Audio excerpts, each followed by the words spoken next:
All right, good afternoon, everyone, and welcome to this Policy and Procedures Power Hour brought to you by the SEATA Young Professionals Committee. My name is Carlos Gual, and I am a member of that committee as the Florida representative, and I will be your moderator for this Power Hour. This committee has aimed to provide young professionals in the field of athletic training with the knowledge and tools to aid in their development. And in the past, we've used Twitter chats to discuss things like transition to practice, concussion protocols, and psychological concerns. However, we have now switched to this format and are very excited to bring these power hours through this virtual modality. We would like to thank everyone who took the time out to complete the registration survey, as it really did help to fuel this discussion. And we'll provide the committee with topics and ideas for future power hours.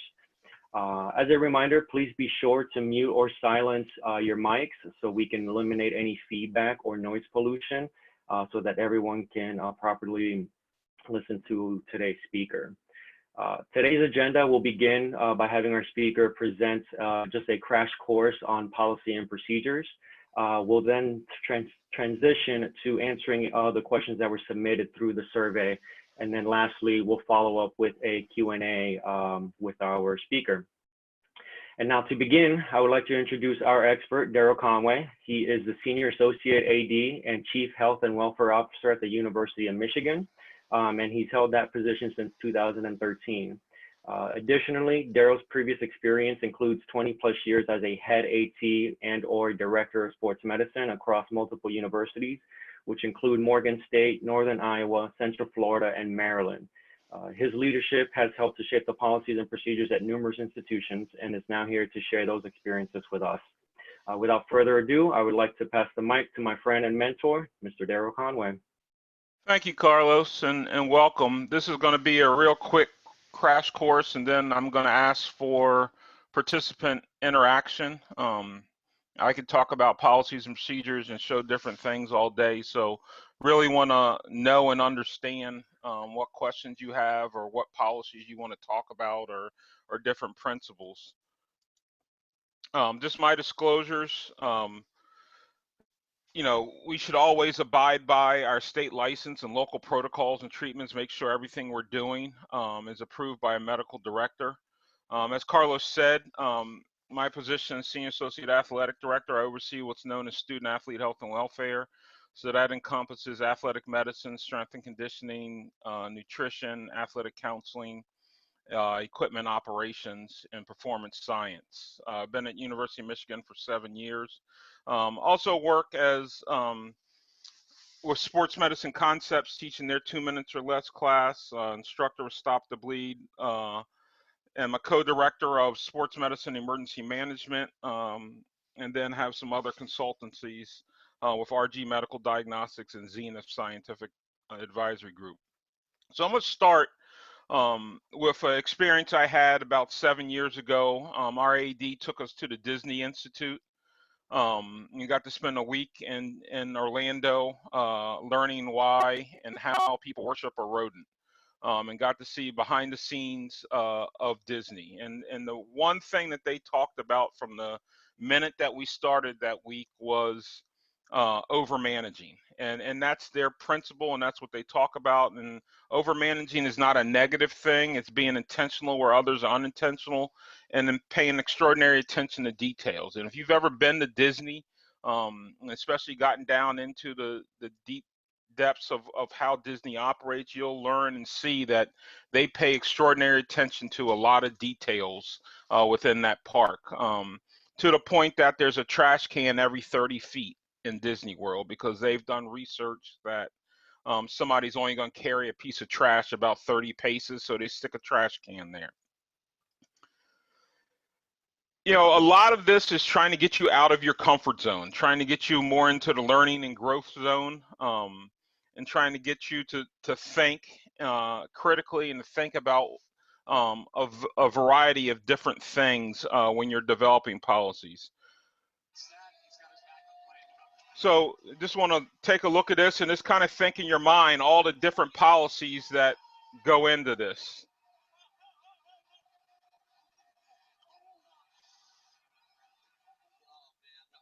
And I probably stopped it too early because you probably could have seen Carlos in that video responding, I believe. He was, oh, there we go. So I always operate by, if it's predictable, it's manageable. If we can predict something's going to happen, we should be able to manage it. If we can predict that a shortstop, a third baseman, and a left fielder are going to collide in short left field and all be unconscious and not breathing, then we should be able to manage that. And that's kind of the process I take when I'm thinking about policy and procedures and thinking about what can happen and how to manage it. Also operate on, if it's possible, is it possible but not probable? Okay, what do we plan for? Do we plan to prepare for the possible situation, or we plan to prepare for what's probably going to happen? Understanding that if you prepare for all of the possibilities, you're automatically going to be prepared for anything that's probably going to happen.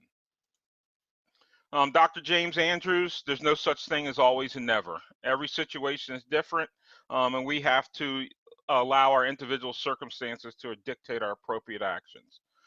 So I'm going to start for case study. This was a case that I had the opportunity to consult on many years ago. This is from a college football player remains down during a spring football scrimmage. Athletic trainer suspected C-spine. Athlete sat up during the evaluation, eventually walked off the field. As they were taking him off the field into the athletic training room, he became confrontational, he became combative, lost consciousness as he's walking in the building. Called EMS, transported, diagnosed with subdural hematoma, had surgery, 10 days in ICU. Eventually, so the rest of the story, what they found out was previous to this incident, 8 days prior, he was in a fight on campus, was struck in the head with a bat, taken to the hospital. The ER said he was asymptomatic for a head injury, refused treatment for a skull laceration due to lack of insurance, is what the student athlete said. Come to find out, the student athlete had insurance, but didn't want his parents to see the bill. He remained out of practice due to the laceration because he said he couldn't put his helmet on due to the laceration. Reported no symptoms related to a concussion or a head injury. School had a concussion management protocol and neurocognitive testing, but didn't formally administer it. And there's no team physician due to the retirement of the previous team physician. So obviously, right off the bat, tons of thoughts and processes came into my mind. What are all the different emergency plans, C-spine protocols? What's the role of non-sport related injuries? What's the athletic trainer's role in taking care of those injuries? What's your communication with law enforcement? Do you have a liaison within your athletic department or at your school that's a liaison to law enforcement that will call you when one of your athletes gets in trouble? What's the role of the team physician at your school and where you're working? So tons of different thoughts and questions that we over a day and a half period kind of went back and forth with, and kind of came up with a list of different policies and procedures that they needed to either enhance or actually develop. So that brings me to who determines the standard of care. You get sued, who's determining what our standard of care is as an athletic trainer?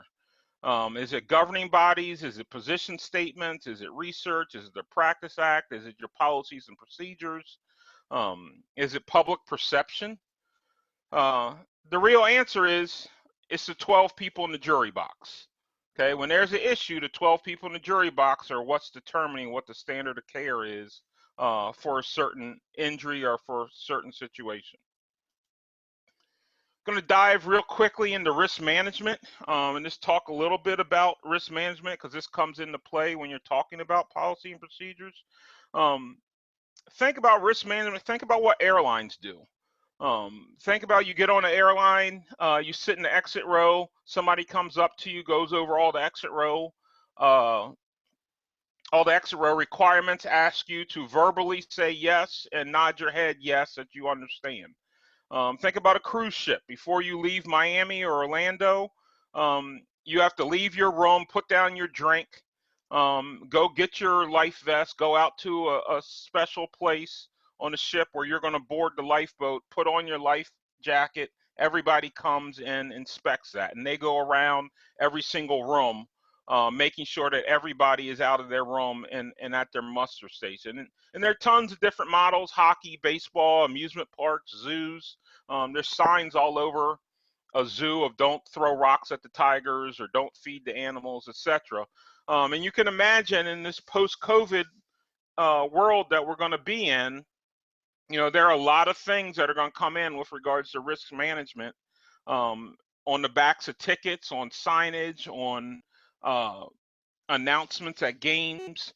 As you buy your tickets, there are tons of different things that are going to come about this from a risk management standpoint. So whenever we talk about risk, there are pretty much 4 ways that we're going to try to mitigate risk. One of those ways is we can accept the risk. We can just say, okay, well, we understand that that's a risk, and we're just going to accept that risk. We can avoid the risk. We can do whatever is necessary to avoid that risk. This is usually going to be the most expensive of the options. We can limit the risk. This is going to be most common. We can take steps to limit whatever the risk is and whatever we're doing. This is where policies and procedures or guidelines can come in, that we're developing these to limit some of the risks that there may be. Or we can transfer the risk. We can transfer the risk to a third party.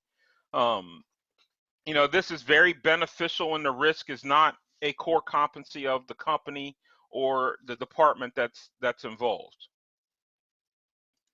When we think specifically to athletic training, what are some ways that we reduce risks every single day? We have our policies and procedures, and that's what we're going to talk about, but also our medical team model. What is our medical team model? Who do you report to? Are you in a medical model? Are you in an academic model? Are you in an athletics model? And what steps are taken in whatever model that you're in that makes it work and makes you have a good model, that you have the unchallengeable autonomous authority with regards to injuries and other things. What's your team physician involvement? How involved are your team physicians? What's your involvement of legal counsel and risk management? Do you even involve them? Have you ever met with your risk manager? Do you take things to your risk manager, get their ideas, run things by them? Supervision through the chain of command, potential and perceived conflicts of interest. That goes back to your medical team model of who do you report to? Is there a perceived conflict of interest or a potential conflict of interest in various different things that you do? Obviously, we have tons of forms and waivers that we sign, and what are the legal implications of having those? A big thing is education.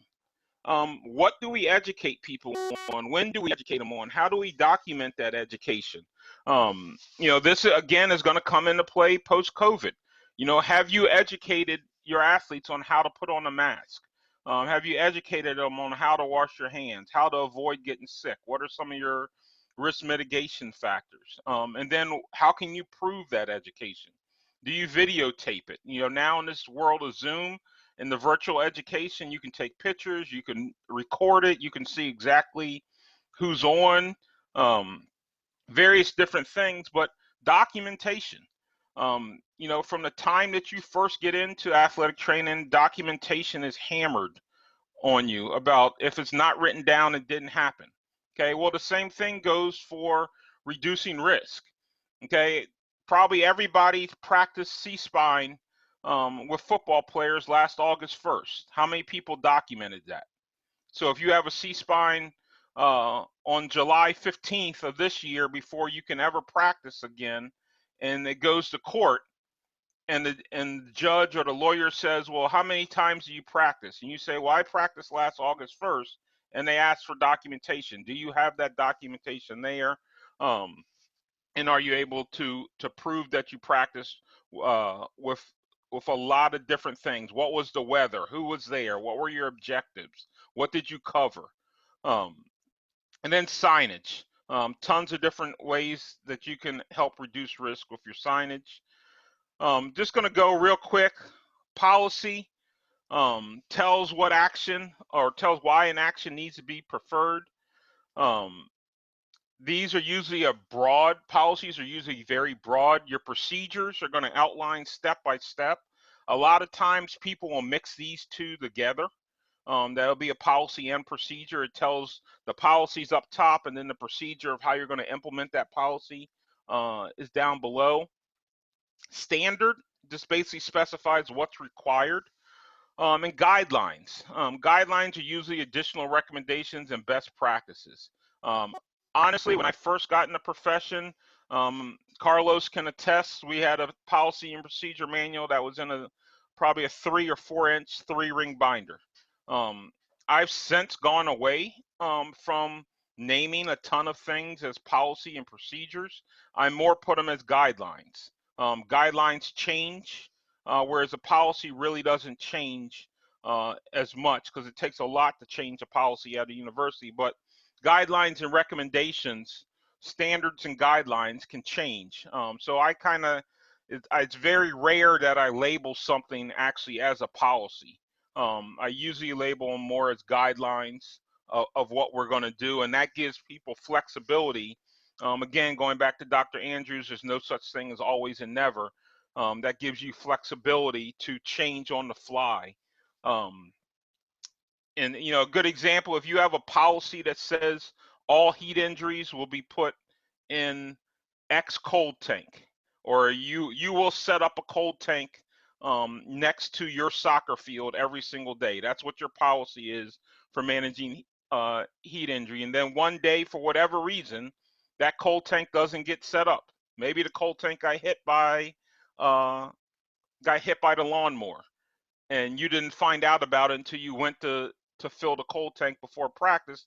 Well, now you have a practice without a cold tank there. What happens if something happens in that practice and you aren't able to put the person in the cold tank that's right by the field, but you're still able to get them into the athletic training room within 2 or 3 minutes and get them into a cold tank in the athletic training room? Technically, at that point, you violated your policy of having a cold tank right next to your field. So we've changed a lot of things just to be a guideline of, we will get them into cold water immersion at the earliest possible point. And we don't specify that there's going to be a cold tank by the field at every single time. We may do that as a best practice. That may be kind of what our standard is, but we don't put it in writing as a policy that that's what it's going to be. We just say a generalized guideline of, we're going to get them into cold water immersion as soon as possible. So when we talk about policy development, obviously we need to define the need, or define what the problem is. We need to research it. Who has these policies now? What do these policies say? Is it going to be good? Is it going to be worthwhile? Do I need to try to recreate the wheel? A good example for me is a pregnancy policy. The NCAA has a very specific policy out on managing the pregnant athlete. I just use that. I haven't written an entire pregnancy policy, because NCAA has a guideline out on managing the pregnant athlete. And just like any other injury or illness that we may have, that's going to come under the guise of the physician. So that's what my pregnancy policy is. I follow NCAA guidelines, and I follow the treating physician. So do your research before you just start writing policies about what's needed, what's out there, what are the best practices, what are the standards in the industry with regards to that. Get input from all stakeholders, not just yourself, but get input from your coaches. Does this policy make sense? How would you implement this policy? What are the what if scenarios? Coaches are great at coming up with what if scenarios. Well, what if this happens? What if that happens? And make sure that you thought of everything and talk to everybody that needs to be involved in that policy. Everybody's going to be a stakeholder of that policy. Develop drafts, review, make sure they get approved, make sure there's signatures on them, make sure there are dates on the policy. When is that policy going to be revised? What are the dates of the revisions? When you publish and implement that policy, make sure you get that to everybody that's a stakeholder. Perfect example is emergency action plans. How many people have very solid emergency action plans for your venue, but the only people that have them are the athletic trainers? You know, do your coaches get copies of your emergency action plan? Do your local police get copies of your emergency action plan? Does your fire and EMS have copies of what your emergency action plan is at your venue, for every single venue that you have, for every single activity that can take place at that venue? So making sure that the appropriate people have your policy, procedure, guideline, and then review and maintain them, making sure you're looking at them on a yearly or as needed basis. This is something that our AD gave us long time ago, and it talks about managing complex change. And just looking at some of the questions that you submitted, there were a lot of questions of how do I get my AD to buy in, or how do I get other people on staff to buy in? And this is, I think, I have this up in my office as a good message of what you need to manage change. And you can see, going down the entire list, if one thing is missing out of everything that you need, you're going to get different things. You're going to get, people are just going to be status quo. You know, if a vision's missing, people are just going to be confused. If an action plan is missing for implementation, you're just going to get false starts. If there are no resources, you're going to get frustration. So I think this is a great chart to look at and to utilize when you're talking about managing change and implementing policies. You need to make sure that there's a case, there's a problem that needs a policy, there's a vision of what that's going to look like, that you have the skills, incentives, and resources to do what you say you're going to do, and then there's an action plan from implementation. So these next couple slides are just going to be various different policies that that I've created, I've seen, you know, and this is where the interactive portion, willing to talk about anything, willing to talk about different thoughts, different bullet points, different principles for any of these. But obviously, we all know about our emergency action plans. But what about a catastrophic injury plan? What happens when that emergency turns into a catastrophic injury? Do you have a plan for that? Who's going to call the parents? What are you going to say? What happens when the parent doesn't answer? What about a crisis management plan? I saw a lot of things about, I'm looking to create an active shooter plan. But what about a fire? What about a tornado? What about all the various other different crises that can happen? Do you have a plan for that? What about a pandemic? How many people were prepared for this? How many people, you know, we were told at 10 o'clock one morning that the next day by 3, they were setting up or had plans to set up a 1,500 bed hospital in 3 of our indoor facilities. So that meant that, you know, we had to take down every tennis net, and we had to clear out our athletic training room because they were going to use our athletic training room as a morgue. So, you know, we're getting everything out of the athletic training room. Do you have a continuity of operations plan for that? Luckily enough, when I was at UCF, you know, we're right in hurricane season. When I got to Maryland, we were right in tornado season. So I'd had some experience in continuity of operation planning, that we were able to clear our athletic training room in 2 hours and had a place where everything's going to go. And when we moved back in, we knew where every single thing was. Everything was labeled. People were able to clear out their offices. Mental health crisis plan. What's going to happen? What are you going to do when somebody walks in and says, I think I'm going to kill myself? Do you have a plan for that? Have you rehearsed that?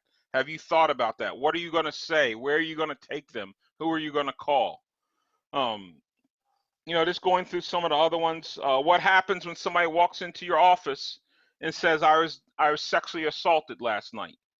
Do you have a protocol for that? Who are you going to call? Who do you have to report to? You know, who are you going to tell?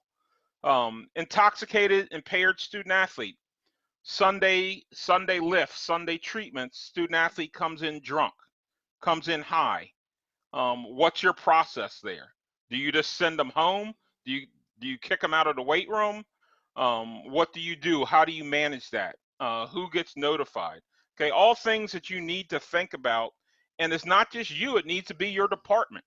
Okay, you may never find out that the strength coach kicked out a kid because he showed up to lift drunk until later on when you're getting a call from the police or the coroner because that strength coach kicked out a kid that was drunk, kicked him out of the weight room. The kid goes and gets in the car and gets in an accident. Okay, everybody's getting sued at that point. Okay, so it's not just you need to have this among your athletic training room. This needs to be disseminated among all individuals and all stakeholders. Return to play policy, second opinion policy. We talked about the pregnancy policy. Some other different things. Obviously, your eating disorders and managing those. Body composition policy. Do you have a policy with regards to, or a procedure or guideline with regards to body composition? Who gets the results? How many times a year are you going to do it? Get into your emergency plans. Guidelines with regards to the use of Narcan, with regards to the use of EpiPen. How are you going to use people's data? You know, now we have Catapult, we have heart rate monitors, we have Apple Watches, we have all kinds of data that we're collecting on these athletes. How are we using this data? Who has access to this data? Are the athletes signing, giving you access to the data? What can you tell the coach? Because you can tell a lot about sleep data or Catapult data. You can tell a lot about an athlete, and especially in this age of gambling, that can be very valuable data for gamblers. I think after the Larry Nassar thing, I think everybody now has a chaperone policy. What is that at your school? When can you treat somebody alone? When do you need to have a chaperone? What do you do if they don't want a chaperone? Independence of medical care, talked about that. That should be one of the first policies and guidelines that you get established, is the independence of medical care. How do you manage research when people come to you wanting to do surveys or wanting to do research? That's going to be a hot topic, especially at the college level coming out of COVID. You know, infectious disease and hazards, another hot topic with COVID. Do you do exit physicals? What's your procedure for that? What's your procedure now if you're in a college setting with the guideline that we have to pay for things for 2 years after they graduate? You know, do you have a policy with regards to that? Have you done an exit physical so you know exactly what you're paying for? Public relations interview, who can get interviewed? What's the process? You know, if a reporter just calls you, can you just speak to that reporter, or do you have to run that through somebody? Gambling, especially if you're working with students, you're working with student athletes, what is your policy on gambling? Who gets coaches reports? Who are those disseminated to? How are they disseminated to them? So these are just, you know, a short list of various different things that you can have, need to have. Next, I'll just make this statement, you know, because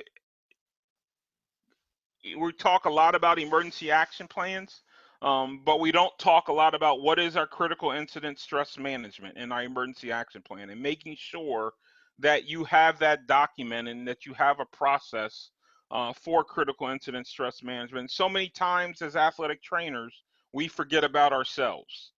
We're worried about the stress and the post-traumatic stress disorder of our athletes, our coaches, our staff, our administration, the athletes' friends, their family. We forget to put our oxygen mask on before helping others.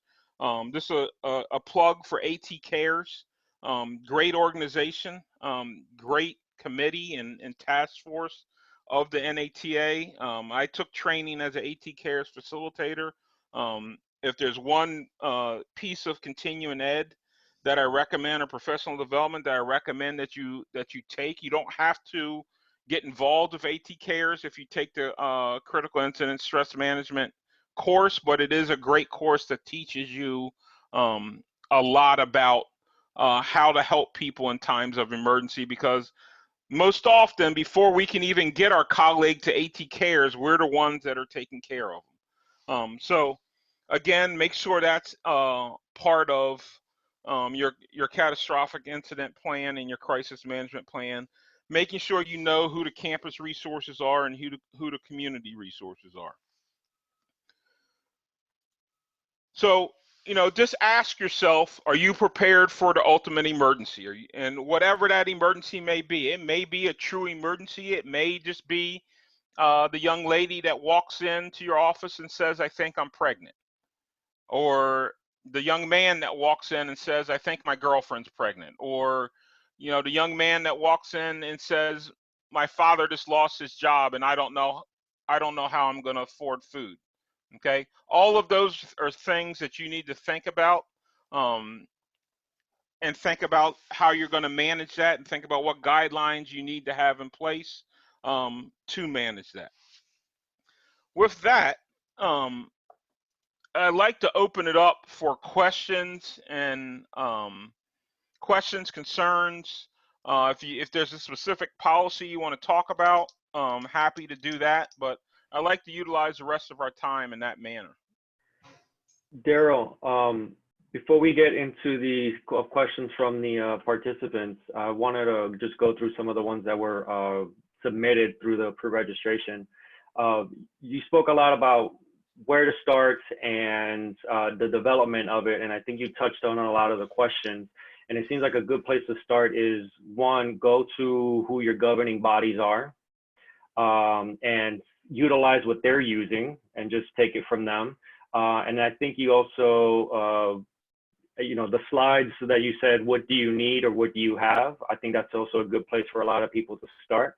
How do the position statements, where I think it's also a good place to start, play a role in your developing of policies and procedures? I think the position statements, whether or not the NATA likes it or not, because they always put that disclaimer on the front of the position statement. But position statements are pretty much standard of care. People treat them as standard of care. I think you have to take every position statement and go through what the recommendations are. And are you meeting these recommendations? And if not, what's the reason why? And it may be a legitimate reason, but you just need to be able to defend yourself as to why I'm not going to meet this recommendation. And position statements are a great way to get budget money. It's a great way to go to your AD and say, hey, the position statement is this, we aren't meeting it. We don't have a cold tub. We don't have enough ice. I need a new ice machine. I need a bigger ice machine. So it's a great way to get budget money, but it's also a great way to start of what are all the position statements and are we able to meet these? And is there a good reason why we're either choosing not to meet them or are just not meeting them? Okay, and then along the lines of developing them, there were a lot of questions on how to go about consulting with a legal team or what the role of the legal team is at this point. What's your experience on that? I mean, I think your legal counsel and your risk manager should be your best friend. You should reach out to them. You should let your AD know that you're going to reach out to them, but you shouldn't have any hesitation reaching out to them. And you should, to me, I run everything by our legal counsel. She sits 2 doors from me. So I'm able to stop by her office and say, hey, what do you think about this? What concerns do you have with this? I schedule time on her calendar way in advance to have a sit down, basically on a monthly basis, and just bring everything to her. These are our concerns. This is what I'm hearing. This is what the Yankees are doing. This is what Ohio State's doing. Do we need to do that? Throughout this whole COVID thing, we've had tons of conversations almost on a daily basis around mask use, around testing, around who gets information from a positive test. So your legal counsel can save your butt, but you need to utilize them. They need to be your best friend. They can also, and risk management can also get you equipment. I remember when I was at the University of Northern Iowa, that's when AEDs first kind of came out. They're about $1,500 to $2,000. We wanted to get 6 of them in athletics. AD was not having it, wasn't spending that much money on AEDs. I went to our risk manager and said, hey, this is what I'm looking to do. This is the reasons why. Um, you know, how can you help? And she did some quick math and said, well, this is going to cost the university about $10,000 to get 6 AEDs. If somebody dies of a cardiac arrest, it's probably going to cost the university a couple $1,000,000 in a lawsuit. Yeah, I'll spend the $10,000 right from the risk management budget to get this, because that's a good purchase, a good use of the money there. So I advise everybody, if you've never reached out to your risk manager, to take them out to lunch, get to know them, ask questions, and have them become your best friend on campus. Absolutely. And then, so now we have a policy written, and there were a lot of questions as to getting the buy-in from either other athletic trainers or coaches or administrators, and you touched upon a little bit as far as being able to include them in the process of developing those policies. But is there anything else that will help smooth the transition and get buy-in to those policies? I think, like I said, you have to include them in the process, and you have to include them in the process from the beginning. You can't just draw up a policy and then take it to people and say, what do you think about this, or we're implementing this. You have to, from that start process of why do you need that policy? What is the problem? You have to include them in the process from that standpoint, and talking to them like, hey, I've realized we're a little deficient here. What do you think about this? I'm willing to put something on paper and have you look at it. I want you to beat it up. I want you to find holes in it. Where are our weaknesses? A yearly sit down and do a SWOT analysis. What are our strengths? What are our weaknesses? What opportunities we have? What are our threats? And then you can draw up things from your SWOT analysis, your strategic planning process. There are tons of different ways to get people involved and get people behind you when you're doing things. And again, that's why your risk manager comes into play. That's why your general counsel comes into play, because all you have to do is tell them, hey, I think we're a little deficient here, and they'll get behind you. And a lot of times, if they're involved early in the process, the AD is not going to question why we need this policy if risk management's saying that it's good and risk management has signed off on it. And then what happens if, since this is a young professionals session, you come out of your degree looking 25 years old, and you're dealing with an older admin, older coaches that may not want to take you seriously, and you feel like you're not being heard. What can you do to make sure that these policies do get developed and implemented? I think just continuing to hammer the reason why. Why am I going through all this trouble? Why am I trying to implement this? And really showing people the reason why. I found, especially with high schools that I've worked with, most, if not all of those high school coaches are parents. Okay, most of your college coaches that you work with are parents. How would you like your son or daughter treated?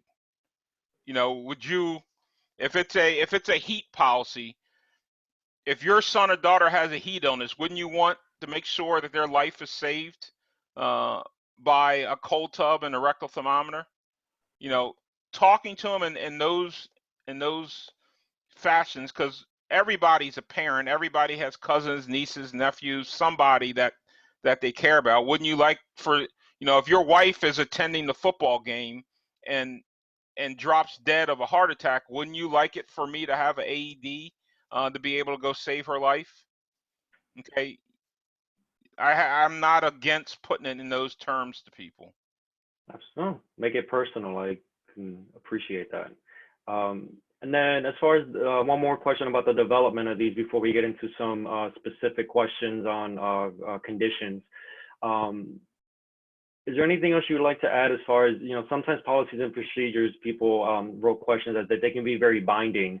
And how do you thread the needle of being able to have enough pliability in case things change, but also have it specific enough where it can defend you in a legal case? Um, that's why I'm very careful of not calling things a policy for the most part, or call it a guideline, which shows that it can change. I'm very careful putting all the references down, and just making people known at the implementation stage that this is a living document, that everything with me is a living, breathing document, that it can change at any time based on science. And there's no better way and no better example of that than COVID.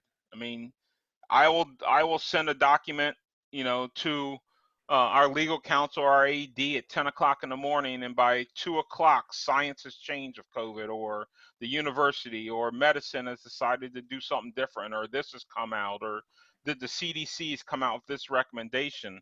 I'm very careful with my terms. I use should a lot instead of must. So we should do this. It's recommended that we do this versus it's required, or somebody this must be done. That gives you a little leeway and individualized nature in case things change. Okay. And speaking of COVID, there were tons of comments that people submitted about it, and I think that we're just curious to know is what are some of the things that we're going to have to navigate as we return back to our jobs and our athletes and patients return back?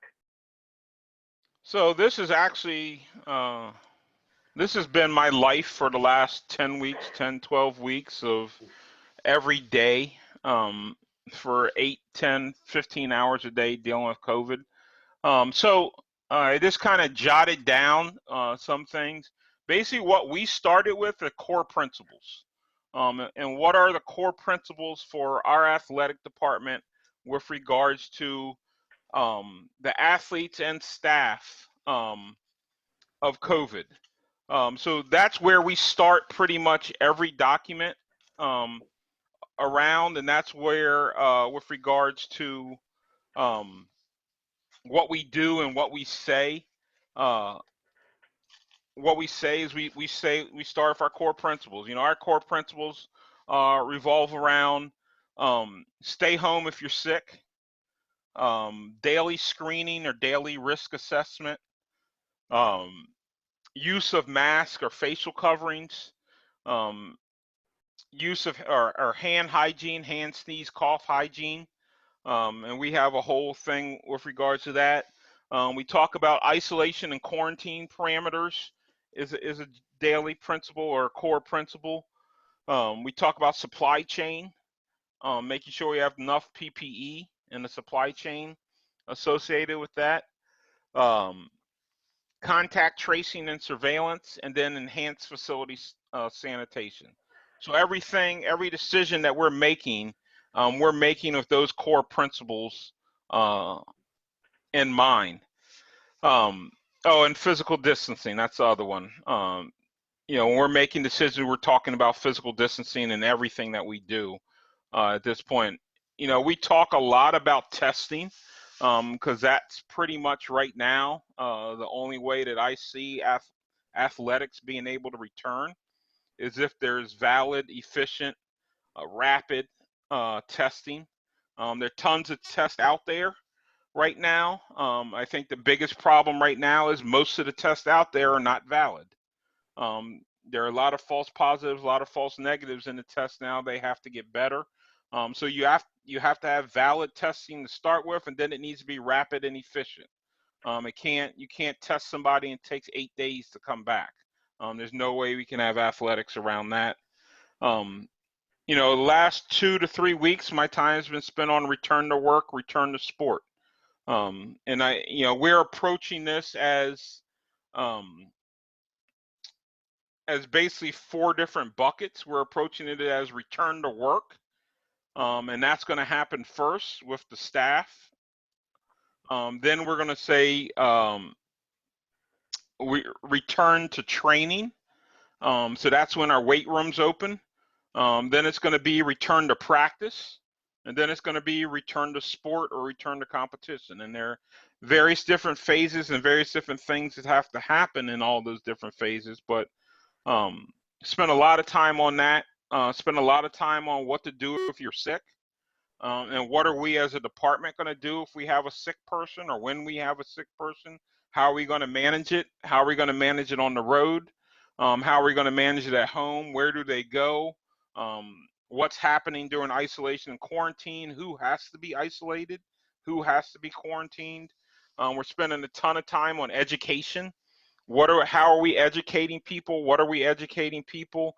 All the way down to how are we educating parents, and what are we educating parents? We're planning on doing Zoom meetings here probably in a week to a week and a half with our student athletes and with our parents, mainly to do a quick 15 to 20 minute, this is what Michigan Athletics is doing to safeguard your health and welfare with the student athletes. And then we want to open it up and listen to them of what are their anxieties.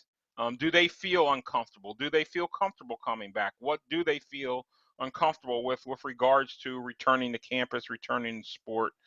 So we can hopefully design our policies, procedures, guidelines, logistics around alleviating a lot of those fears and anxieties, and doing the same thing with the parent. You know, as a parent, do you feel comfortable sending your son or daughter back to Ann Arbor to participate? So we plan on doing a bunch of open Zoom meetings with our student athletes and our parents, and really educating them on what are we doing to help safeguard their health and safety, but B, what are ways that they can help mitigate the spread of this, and really hammering home, what our core principles are. Stay home if you're sick, continue to self-monitor, but mitigating COVID is everybody's responsibility. It's just not the athletic trainer's responsibility. It's just not the doctor's responsibility. It is everybody's responsibility, because the one person that walks by hand sanitizer and doesn't use it, they can infect everybody. The one person who doesn't stay home when they're sick can infect everybody. We talk a lot about, obviously, budgets are tight. Talk a lot about cost containment. We talk about travel. What is travel going to look like in a post-COVID universe? How many people on a bus? Are we going to socially distance on a bus? So do we need to, if a team usually takes one bus, do they now need to take two? How are we going to manage going through airports? How are we going to manage food and fueling? Shared hydration devices, how are we managing that?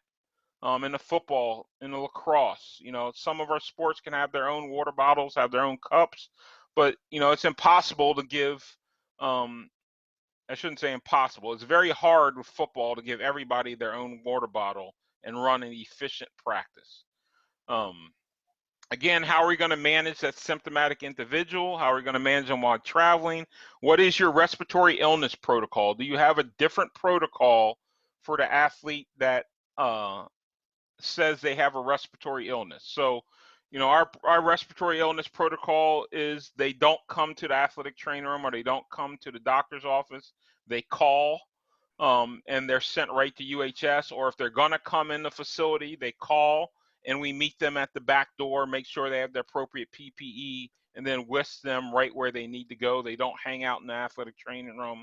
They don't hang out in the lobby or the waiting room. So what is your respiratory illness protocol for your school? Supply chain, talked a lot about that. What is your supply chain? Not just for masks, not just for hand sanitizer, but what about disinfectant? What about wipes? What about gloves? What about gowns? What about towels? What about rags? What is your supply chain for all the different things? What about thermometers? What about pulse oxes? All the different things that are going to be required to actually return somebody to play. HVAC systems, this is something that we're taking a close look at this week. What are our HVAC systems? Do we have the appropriate filters? Do we have the appropriate HVAC in the building to help with the process? Marketing and public relations. This is something we're spending some time on. We're producing videos. This again goes to what are we doing to safeguard your health and safety? Because a lot of this in convincing parents to send kids back or convincing some of our kids to come back is going to be marketing and public relations, that they know that we truly have their best interests in mind and we're truly going above and beyond and trying to think of everything to safeguard them. What signage are you going to put up in all the various facilities? So those are, a real quick list of things that we're doing. I'm happy to expound on any one or several of those. But that's kind of where what we've been working on for the last 12 weeks. Sounds to me like what I'm hearing is that when it comes to COVID or infectious disease in this time and age, is that there's really no shortcuts to develop a policy that you have to spend the time educating yourself on this. Yeah, that, and I mean, our chief medical officer said it best yesterday when we were meeting with her, is this is everybody's just one big science experiment, because right now nobody knows. People have ideas, people have things that think work, besides ingesting disinfectant, but nobody really knows where this is gonna go, what actually works, what the future looks like. I mean, if you just think about temperature taking. So we no longer take temperatures as a screening method. We will ask you if you have a fever, but we don't check your temperature before you walk into a building. If you think back 3 weeks ago, that was the number one thing everybody was talking about, and infrared thermometers went from probably $20 a thermometer up to $150 a thermometer, because everybody's going out and buying infrared thermometers, because we have to check temperatures before everybody walks in a building. And if you've paid attention to the CDC page, the CDC has even moved it down its list of symptoms. Fever used to be the number one symptom of COVID on the CDC page. Now it's down probably 5 or 6.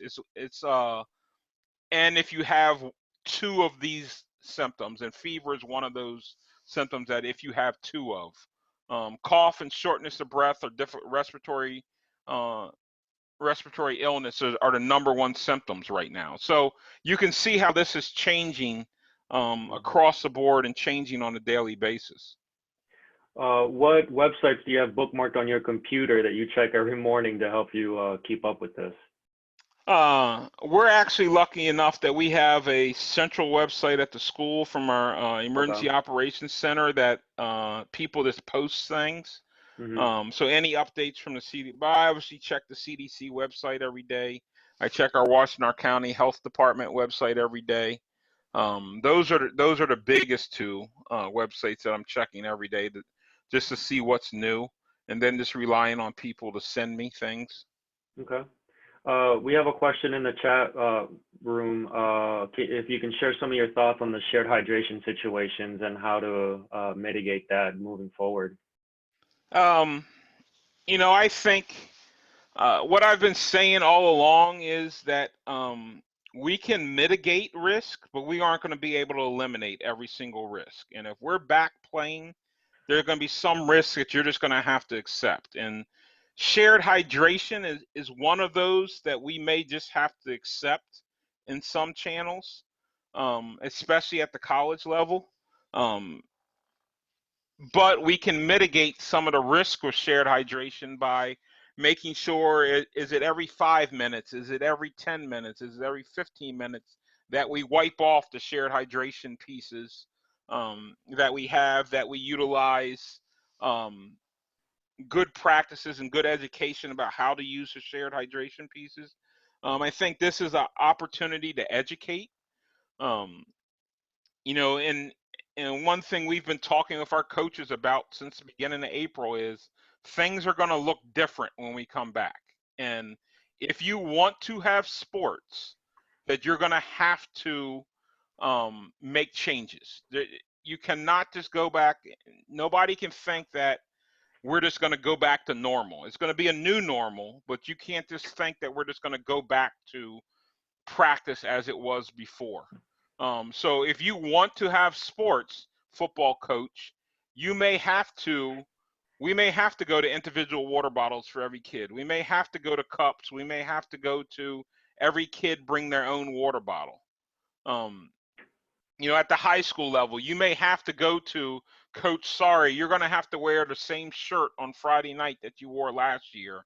You guys aren't able to get brand new shirts for your football coaching staff because we're going to have to spend, we're going to have to get a water bottle for every single athlete. We're going to have to go out and buy a $1 water bottle for every single athlete so that they have their own water bottle at practice. And it's no longer going to be that an athletic trainer is walking around hydrating them during practice. You're going to have scheduled water breaks during practice where those kids can go to their water bottle, because it's going to be virtually impossible for an athletic trainer to keep track of 140 water bottles. We're hammering with our coaches hand hygiene. If possible, take a water break, take a rest break every hour so athletes can re-sanitize their hands during practice. That's just going to have to be something that you're going to have to dial into practice. It doesn't have to be a 5-minute break, but it's going to have to be something you're going to have to dial into practice. So I don't have great ideas on shared hydration. We're still going to use the water cows and the shared water bottles with our football team. We're going to try to take out more water bottles so that we have more, and a rack of water bottles just stays with the defensive line or just stays with the linebackers. All of our everybody that has the water bottles will have sanitizing wipes that after they're used, we're going to wipe down the top of them and wipe down the water bottle. But that's about the best that you can do, to me, with your shared hydration. Short of just giving every kid a water bottle and telling every kid to bring their own water to practice. But then you have to deal with what happens when Johnny forgets their water bottle. Are we going to wind up just giving Johnny a brand new water bottle every day? So those are just some of the thoughts I had about it. I'm open to what anybody else is doing, because I'm sure there's tons of things that I haven't thought about, or a different way to manage it. Okay. We have another question as to, have you thought about workmen's compensation benefits as it relates to staff possibly being out because of an infection? Yeah, so I've asked this question. This is something our university has thought of. As right now, because we're still in a shelter in place, stay home, stay safe, only essential workers are going to work. So if one of those essential workers gets COVID, it is assumed, because they are at work, that it's a workers' comp situation and they're filing workers' comp. What we've been told is once the state opens back up and everybody's back at work, that it will not be a workers' comp situation for the majority of the people, because it's just going to be assumed to be community spread, just like the flu is. You really don't get workers' comp if you catch the flu. Now there is a subset of people that it will be workers' comp for. Those being healthcare workers. It's very likely that it still remain to be workers' comp for healthcare workers. It'll remain to be workers' comp for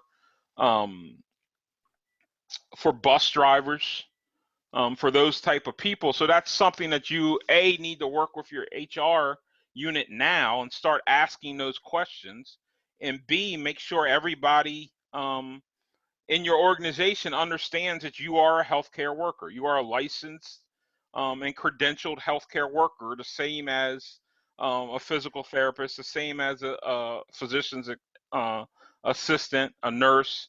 You are a healthcare worker, so you should qualify for workers' comp under those healthcare worker protections.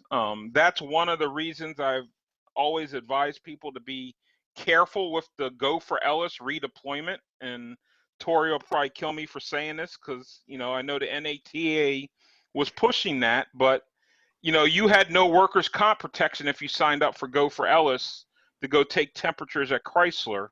If you got sick of COVID, you had no workers' comp protection. Whereas if you convinced or could convince your employer to redeploy you, to those areas, you would have some workers' comp protection, or instead of go for Ellis employee, you convince Henry Ford Hospital or whoever was doing this to employ you as a employee under their business. You would have a lot of workers' comp protection there.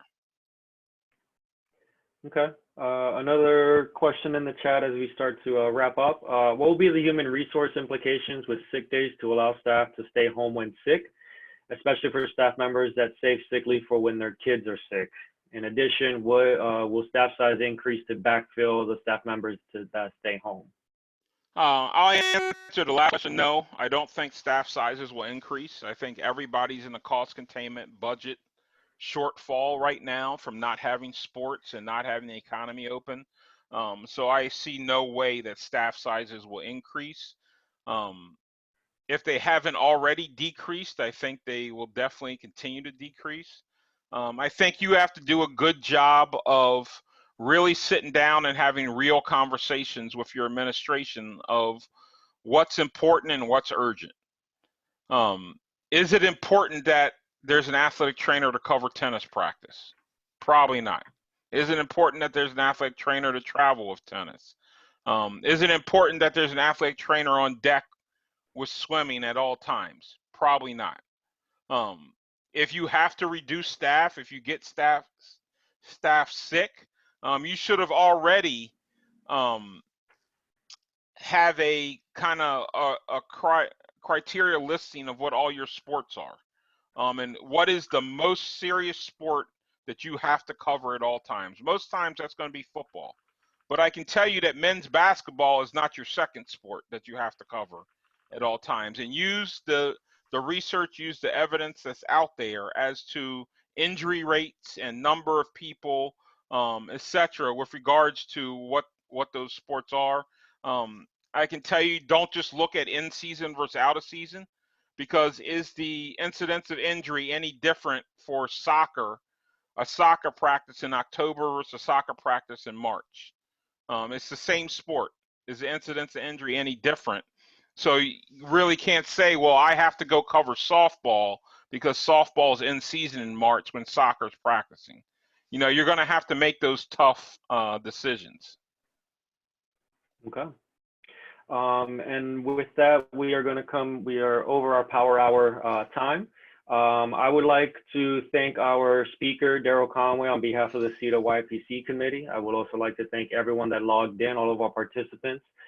We look forward to creating more of these. If you have any more ideas, please contact your state representative in the Y Professionals Committee, and we will continue developing these for all of you. Thank you so much.